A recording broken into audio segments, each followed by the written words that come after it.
رہا تھا کہ اسلام کی جو بنیاد ہے نمبر ایک، وہ ایک تو یہ ہے کہ دنیا میں ہم کسی کے مسلمان ہونے یا نہ ہونے کا فیصلہ اسلام کی بنیاد پر کریں گے، ایمان کی بنیاد پر نہیں۔ اسی لیے کیٹیگریز علیحدہ کر دی، سوال اسلام بتائیے، ایمان بتائیے، ان کو علیحدہ علیحدہ رکھو، ان کو آپس میں گڑبڑ مت کرو۔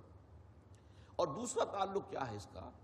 اسی اسلام کی بنیاد پر اسلامی تمدن اور تہذیب کا پورا ڈھانچہ کھڑا ہوتا ہے۔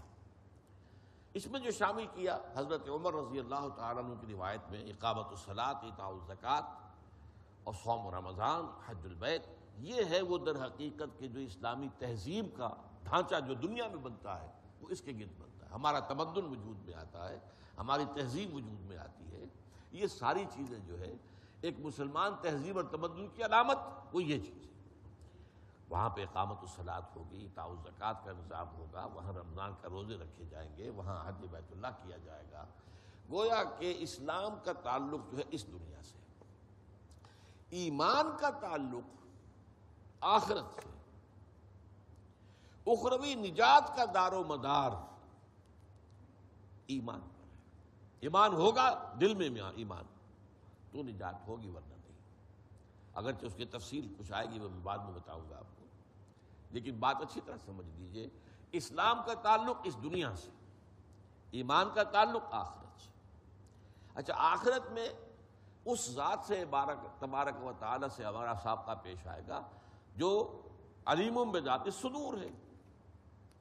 ہم تو دنیا میں نہیں جان سکتے کہ کسی کے دل میں ایمان ہے یا نہیں ہے، کوئی آلہ ہمارے پاس نہیں ہے، کوئی الیکٹرو کارڈیوگرام ابھی تک ایسا ایجاد نہیں ہوا جو یہ بھی بتا دے کہ دل میں ایمان ہے یا نہیں۔ لیکن یہ ہے کہ اللہ تعالیٰ کے علم میں تو ہے۔ تو قیامت کے دن جو فیصلہ ہوگا، نجات کا دار و مدار وہ ایمان پر ہے۔ اور نمبر دو یہ کہ دنیا میں اسلام کا اخلاقی اور روحانی بنیاد جو ہے اس نظام کی، وہ ایمان ہے۔ میرے الفاظ کو نوٹ کیجیے اچھی طرح۔ دنیا میں کسی کے مسلمان ہونے نہ ہونے کا فیصلہ اسلام کی بنیاد پر ہوگا، ایمان کی بنیاد پر نہیں۔ اور اسلامی تہذیب و تمدن کا ڈھانچہ وہ یہ چار جو عبادات ہیں ان پر قائم ہوگا۔ آخرت میں نجات کا دار و مدار ایمان قلبی پر ہوگا، اور دنیا میں ایک بندہ مومن کے لیے، ایک مسلمان کے لیے اگر وہ اخلاقی اور روحانی بلندی چاہتا ہے، ترفع چاہتا ہے، تو اس کی بنیاد ایمان ہے۔